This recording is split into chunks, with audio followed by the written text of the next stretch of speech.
Título segundo. Del reintegro de subvenciones. Capítulo 1. Del reintegro. Artículo 36.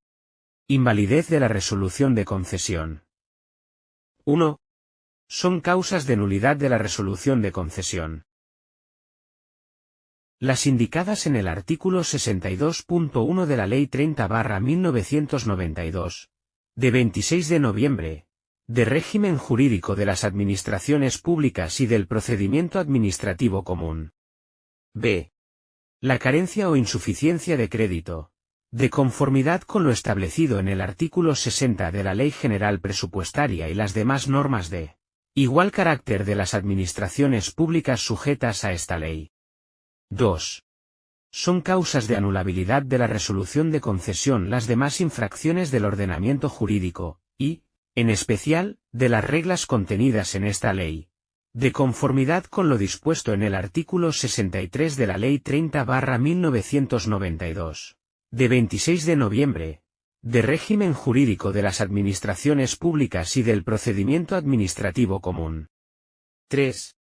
Cuando el acto de concesión incurriera en alguno de los supuestos mencionados en los apartados anteriores, el órgano concedente procederá a su revisión de oficio o, en su caso, a la declaración de lesividad y ulterior impugnación, de conformidad con lo establecido en los artículos 102 y 103 de la Ley 30/1992, de 26 de noviembre, de régimen jurídico de las administraciones públicas y del procedimiento administrativo común.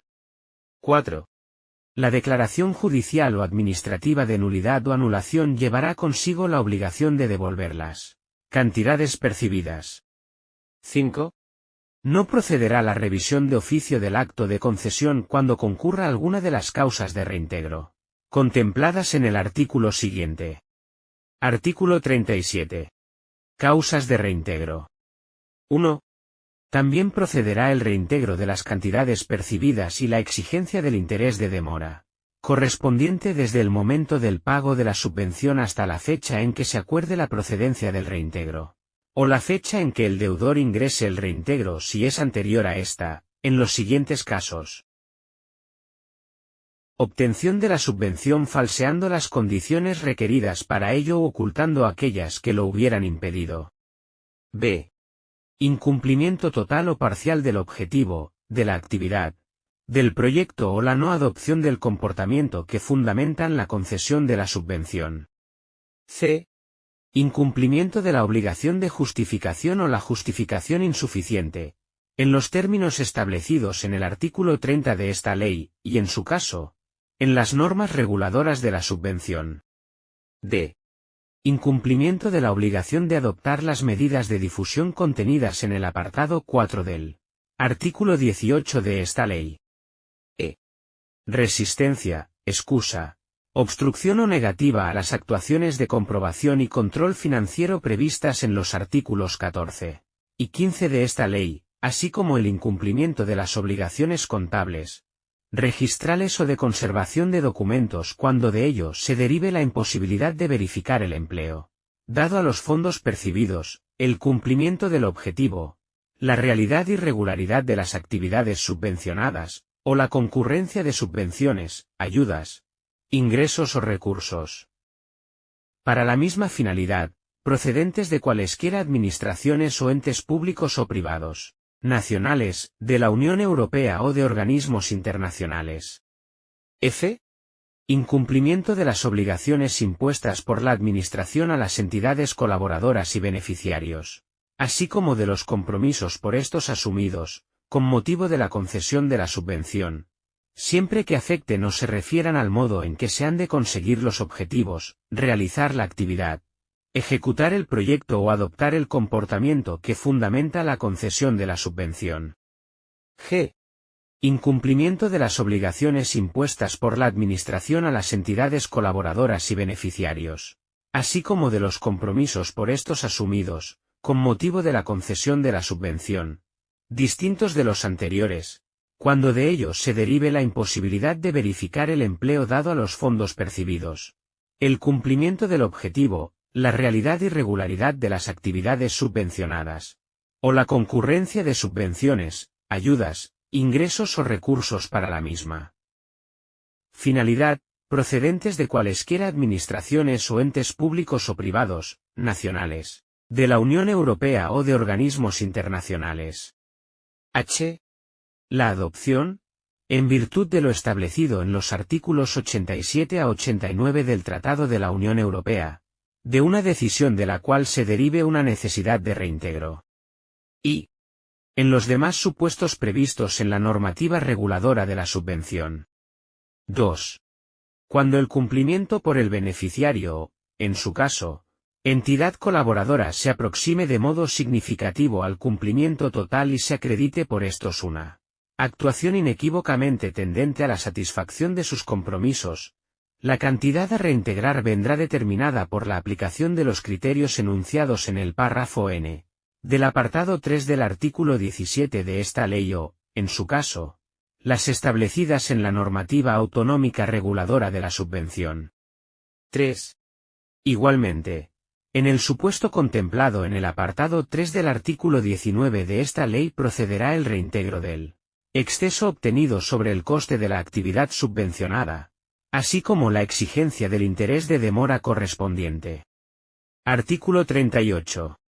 Naturaleza de los créditos a reintegrar y de los procedimientos para su exigencia. 1.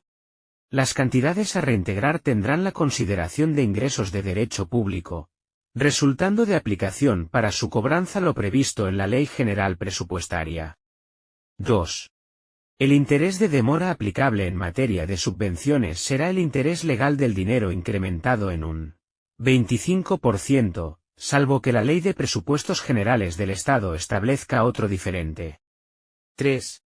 El destino de los reintegros de los fondos de la Unión Europea tendrá el tratamiento que en su caso determine la normativa comunitaria. 4. Los procedimientos para la exigencia del reintegro de las subvenciones tendrán siempre carácter administrativo. Artículo 39. Prescripción. 1. Prescribirá a los 4 años el derecho de la Administración a reconocer o liquidar el reintegro. 2. Este plazo se computará, en cada caso, desde el momento en que venció el plazo para presentar la justificación por parte del beneficiario o entidad colaboradora. B. Desde el momento de la concesión, en el supuesto previsto en el apartado 7 del artículo 30. C.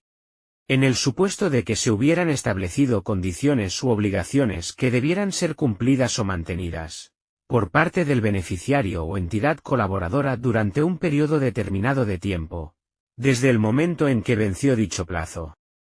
3. El cómputo del plazo de prescripción se interrumpirá por cualquier acción de la Administración, realizada con conocimiento formal del beneficiario o de la entidad colaboradora, conducente a determinar la existencia de alguna de las causas de reintegro. B. Por la interposición de recursos de cualquier clase, por la remisión del tanto de culpa a la jurisdicción penal o por la presentación de denuncia ante el Ministerio Fiscal, así como por las actuaciones realizadas con conocimiento formal del beneficiario o de la entidad colaboradora, en el curso de dichos recursos. C. Por cualquier actuación fehaciente del beneficiario o de la entidad colaboradora conducente a la liquidación de la subvención o del reintegro. Artículo 40. Obligados al reintegro. 1. Los beneficiarios y entidades colaboradoras, en los casos contemplados en el artículo 37 de esta ley, deberán reintegrar la totalidad o parte de las cantidades percibidas más los correspondientes intereses de demora, sin perjuicio de lo dispuesto en el párrafo B del apartado 5 del artículo 31 de esta ley en el ámbito estatal.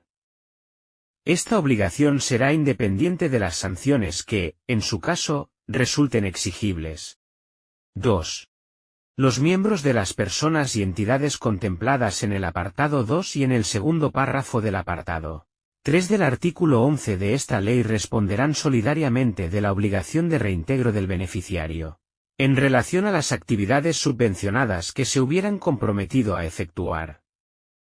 Responderán solidariamente de la obligación de reintegro los representantes legales del beneficiario cuando éste careciera de capacidad de obrar.